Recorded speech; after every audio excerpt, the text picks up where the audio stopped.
So that is quite the gospel passage for today, quite the story. And I hope my sermon today kind of helps you kind of enter into it a little bit. You may want to reread it after the service and see what more you get out of it.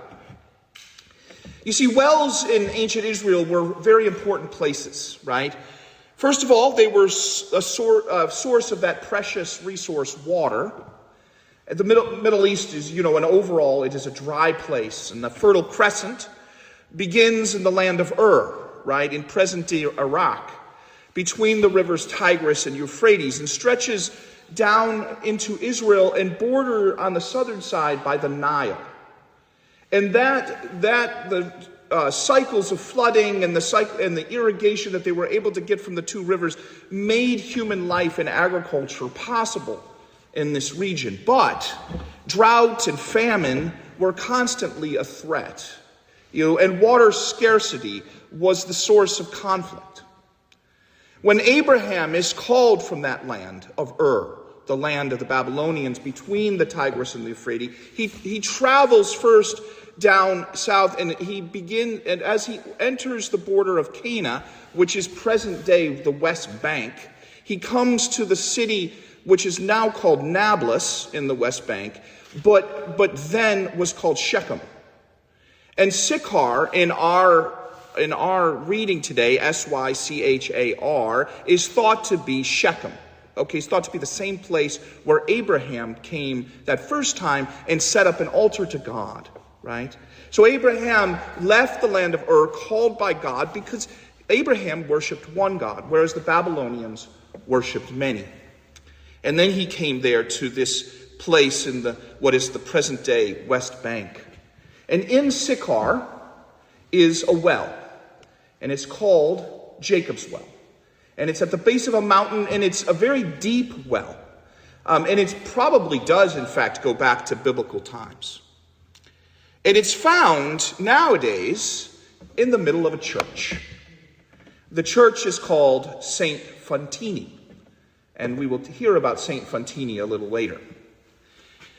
So these wells were not just sources of water, but they were also places of meeting. Both women and men would go there.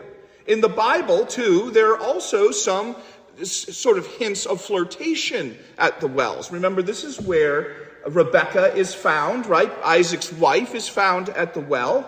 Abraham's servant sees her, and he asks her for some water. Jacob meets Rachel at the well. And so today, Jesus meets the Samaritan woman at the well. So you have to think about these echoes when you read this. This well, this is the place where the matriarchs were actually chosen. Okay? We know about the patriarchs, but we very rarely think about how the matriarchs, the women, were chosen. All at the well. Now, where does the water come from in their eyes? Where did they think this water that came from the well came from? You have to think back to Genesis. Remember, there were waters below the earth. And what were those waters connected to? They were actually connected to the waters above the earth. Remember, in Genesis it says, we will make a dome in the heavens so that the waters below the earth are separated from the waters above the earth. So what does that mean? That means these waters go back to creation. They're primordial waters. So there's a symbolism of this well, these deep wells that they would dig, right? And they would, whenever they went anywhere, they would go and they would dig wells. And so I think also we need to think of the cosmological symbolism, the symbolism of the universe and of creation there. Now, it was probably the women's task normally to go to the well to get water for their family, and they would usually do it in the evening because it was cooler there. Right? So in our passage, our woman is going in at noon, and we'll talk about that in a second. Now, men, though, would go there too, and they would go to water their livestock. And so it was this social place. And sometimes you can see that men were chased women from the well, but it's not clear that there was this separate time for women and men. It seemed like there probably was some mingling. It's just that bandits and stuff would sometimes come along and chase people away, or shepherds, because they thought they owned the well, would chase people away. But often women and men would go there. So, our gospel story takes place at a well, at the base of, as I said, of a mountain outside this Samaritan town. And here, the woman, she comes in the middle of the day about 12 noon. And in the beginning of the service, remember, I told you to think about Nicodemus. When does Nicodemus come? He comes at night, hidden, right? Whereas the Samaritan woman is coming at noon. Now, there may be another reason, we'll get to this later, why she comes at noon. There probably wasn't a lot of people there at noon because it was so hot. You guys probably know that. I think we've talked about that before. It's super hot at noon in the Middle East, so you wouldn't often go there, but we'll talk about that a little bit. So, the other thing, though, that echoes at 12 noon, what else happens at 12 noon? The crucifixion, okay? John says the crucifixion happens at noon. So you're also hearing in here this time. She's coming at the time of the crucifixion. And what are Jesus' last words in John? Or at least one of the last words that he says on the cross? I thirst. I thirst. That's in John. So thirst is a theme as well. The thirst for water, living water. Living water was the word that they used for springs from wells and rivers. Thirst, like in the Psalms, when our souls thirst for God, like the dry land thirsting for rain, or the panting deer thirsting for a drink from the stream. But the Samaritan woman is thinking literally about thirst when she talks with Jesus. Or maybe John, the author, wants us also to think literally about thirst. And I think that's important because it's very easy for us to think about this thirst just as a spiritual thirst. But thirst is fundamentally a life-saving mechanism for our bodies, right? One of the last things to go in us is the sensation of thirst. You know, I often have to tell my patients to make sure they drink water because often their thirst mechanism doesn't work like it used to. So water is crucial for survival. It's crucial for the emergence of life. The baby, remember, in the mother's womb floats in water. The first sign of birth is the breaking of the waters. And life emerged from the waters, from the primeval oceans. The concentration of the electrolytes in our body must be maintained within a certain range, right? And it's drinking water that allows us to keep those electrolytes where they are so that our body functions. So thirst signals us to take some water. A very simple feeling that we get, but it's crucial for our lives. And it's important to think of that kind of thirst first before we start to spiritualize it. Because matter and our bodies are not evil.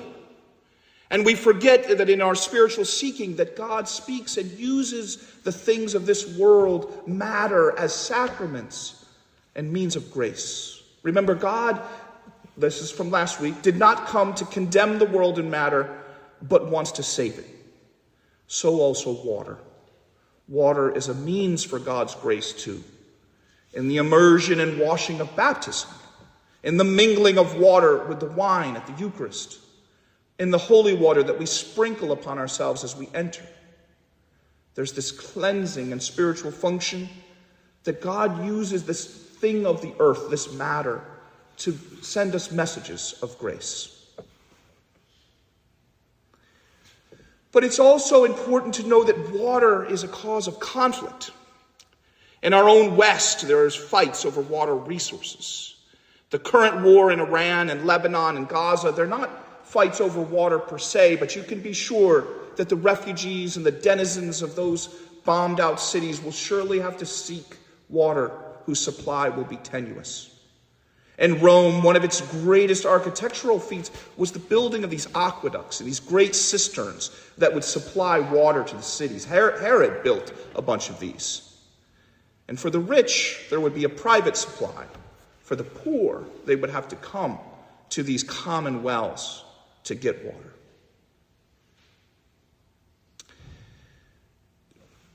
But what else? Thirst, water, is a metaphor, is a symbol. It's a symbol of that what we seek. And we can think about water's cosmic and physiological, political and spiritual symbolisms. As I promised, I want to sort of end talking about Saint Phontini. Her feast day is February 26th, and her name means the luminous one, or the enlightened one. And she was called by the Eastern Orthodox Church equal to the apostles. And the church of her name in Nablus today contains, as I said, Jacob's well. And this was the name given to the Samaritan woman. For she is the first in John's gospel to hear and believe that Jesus is indeed the source of the living water and the Savior. And she goes, like Adam and Philip go, to tell others of Jesus, about Jesus, the one who came to bring liberation and peace and healing. And Phontini was a Samaritan. And Samaritans were thought to be a people who were really born of war. They were descended from the populations left behind after the deportations by the Babylonians, and they mixed. They descended from a mixed people. There were still northern Israeli tribes left over that they mixed with. They worshiped differently, though they still worshiped the same God of the Judeans in the south. So while they maintained a worship of Yahweh, the God of Abraham, they were different, and there was this enmity between them and the Judeans. And so when you hear in the gospel passage the term the Jews, and as the Samaritans, you really have to think Judeans, right? Because remember, the northern kingdoms were destroyed and deported, and their ancestors were the Samaritans. Whereas the southern kingdom, which was Judea and Benjamin, were what was left over. And they become what we call the Jews, right? They're really the Judeans. Phontini is accused of having multiple husbands. And this is a signal not only that she's a Samaritan, but also this fact that she had multiple husbands of her own marginalization. She goes out, like I said, in the middle of the heat of the day, perhaps to avoid crowds. Because a woman who had multiple husbands would have had them because her husbands died one after another. And later rabbinic writings, some of the rabbis, but not all, but some, would forbid a woman from marrying after the death of two of her husbands, because the woman was thought to be cursed, right? And so one of the rabbis would say, this is how they would say it, that the woman's well was poisoned. Okay, interesting, right? Well, here we are at the well. Is there some echo of these rabbinical teachings? Now, like I said, not all rabbis thought this. In fact, some argued against it. And of course, Jesus, I think, is arguing against it, right? He tells her what he knows. He brings her shame out into the open. And I think really is accepting her, that she gets a feeling, I think, of acceptance. And I think, too, the symbolism there is that he's reversing the shame of Eden. Remember, in Eden, in the Garden of Eden, they feel shame and they have to cover up, right? Here, Jesus is a kind of like welcoming what is happening in her life. And Photini is also thought to be very bright because she discusses these theological and religious matters with Jesus that was often the preserve of men. And she converts her whole town. And later legends say that she was baptized on that first Pentecost along with her household, and she was martyred in Rome by Nero, where she says to him, for the love of Jesus, we will surely die. So on this third Sunday of Lent, let us remember Phontini, this Samaritan woman who Jesus spoke to as an equal, who becomes an apostle herself, spreading the message of love even to the powers of empire, who becomes a bearer of light to others, who is representative of all those who are marginalized by society, by poverty, by conflict, by war. Let us remember her and remember that we too, in our baptism, in our thirst, are united to her and called this Lent to be bearers of light and living waters to others. Amen.